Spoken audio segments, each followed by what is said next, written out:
Hey, Ed from Pro Parts Direct. Today I have Bill Parker with me, our Kawasaki territory rep. You cover what, all of New England? 6 states in the Northeast, yes, sir. 6 states in the Northeast. As you guys all know, Kawasaki is one of our leading engine manufacturers out in the industry. Today I have Bill with me, who has been in the industry over, what'd you say, 35 years? 37 now. 37 years. Stay tuned as we go over how Kawasaki leads in the industry.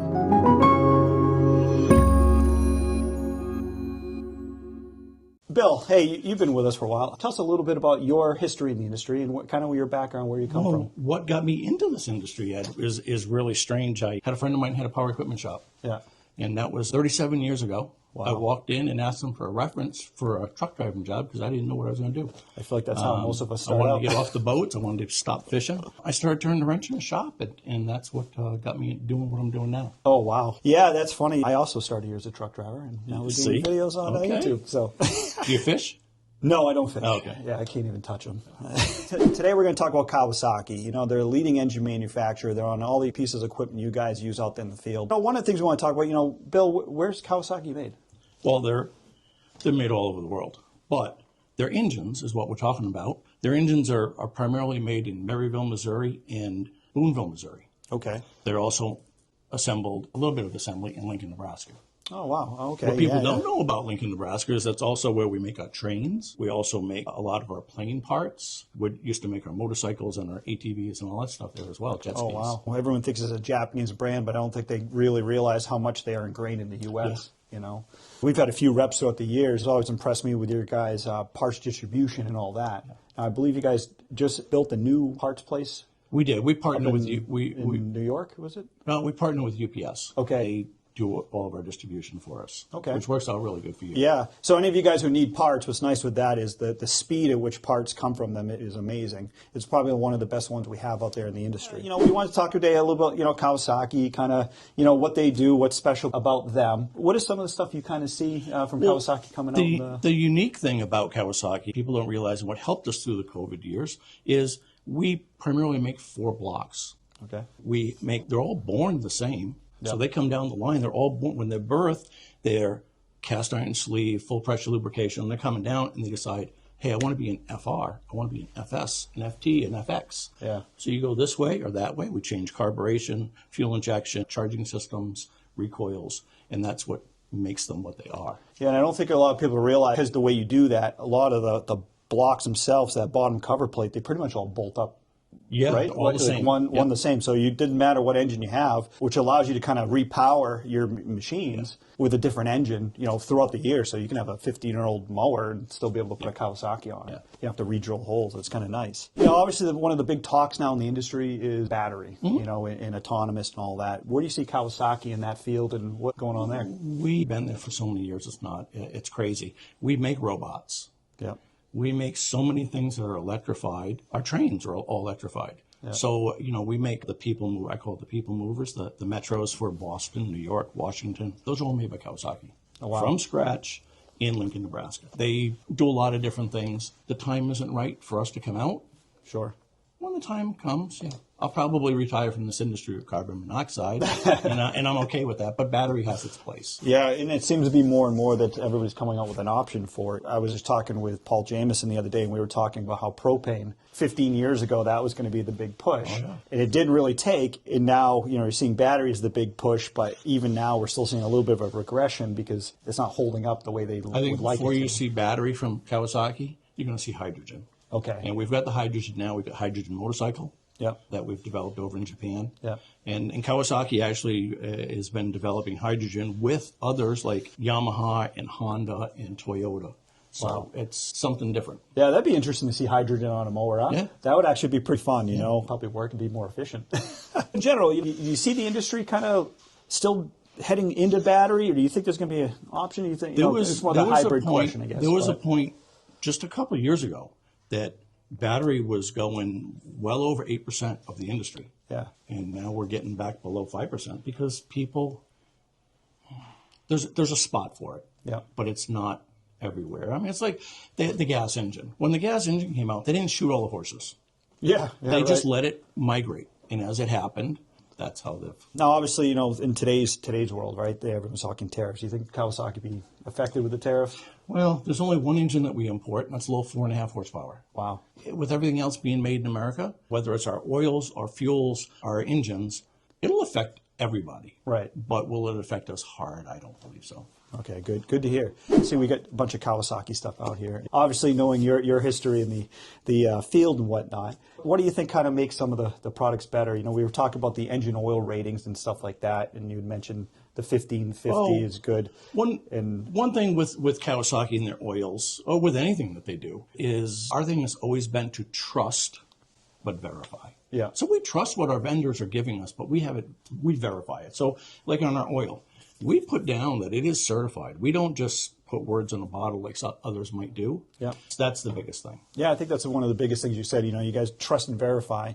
And it seems like all the parts we get from you guys is all, you know, very high quality parts. You know, the filters. Donaldson filters. Yeah, you never they're see. The best there are. They're the best they are. I mean, even your inners. You know, the big thing we always found with some of the aftermarket stuff is the pleating on this would deteriorate fairly quickly, and they get sucked right into the engines. When it would backfire, it would catch on fire. We don't want to say that. Thermal events would happen. Thermal event, yeah. Now, you talked a little bit about the oil filters, you know, and obviously you have a little bit of background in aftermarket parts.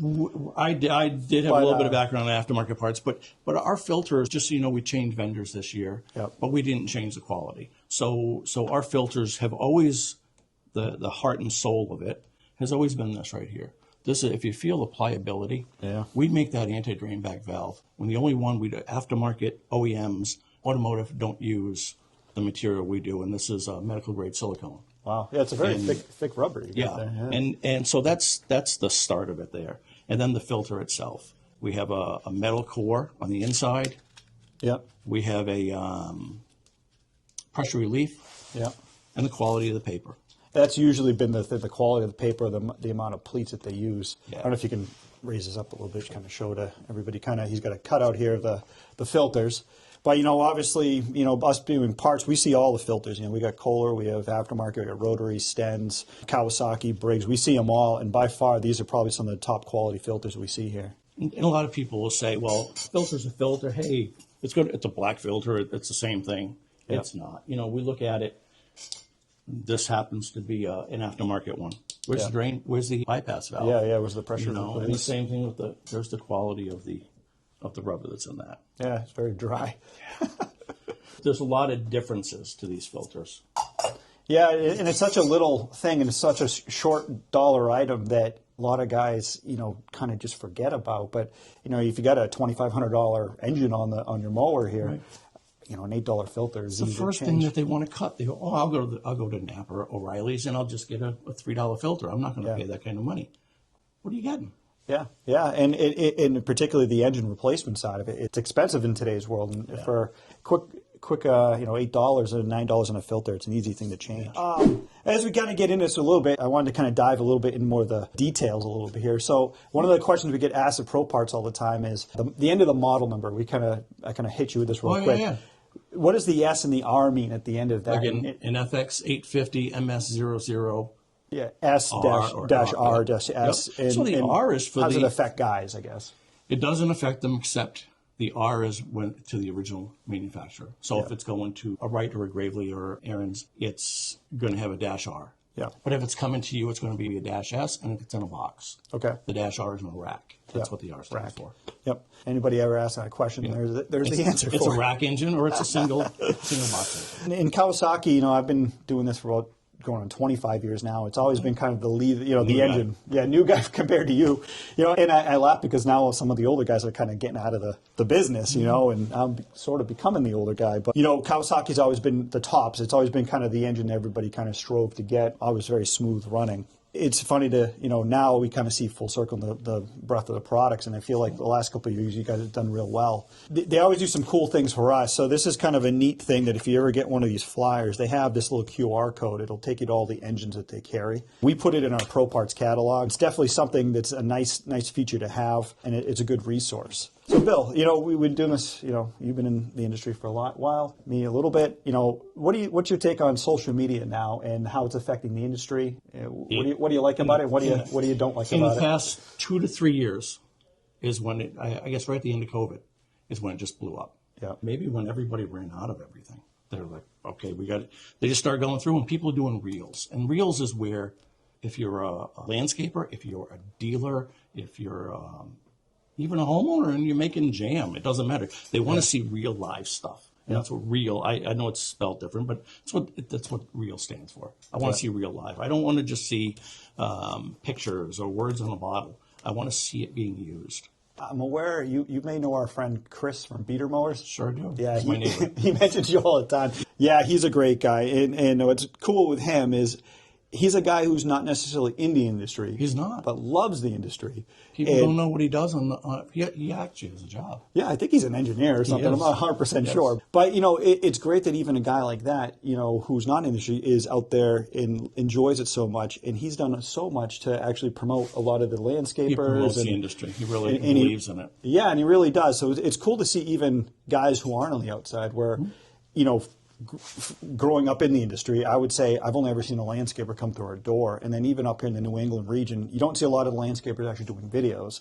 Right. A lot of the guys are in the South. When I started getting into it, it was interesting to see all the guys in the South doing videos. And some of the first videos were like Blake from B&B Lawn Care. And we go, wow, that kid's using a drone. And I'd never seen it from that angle.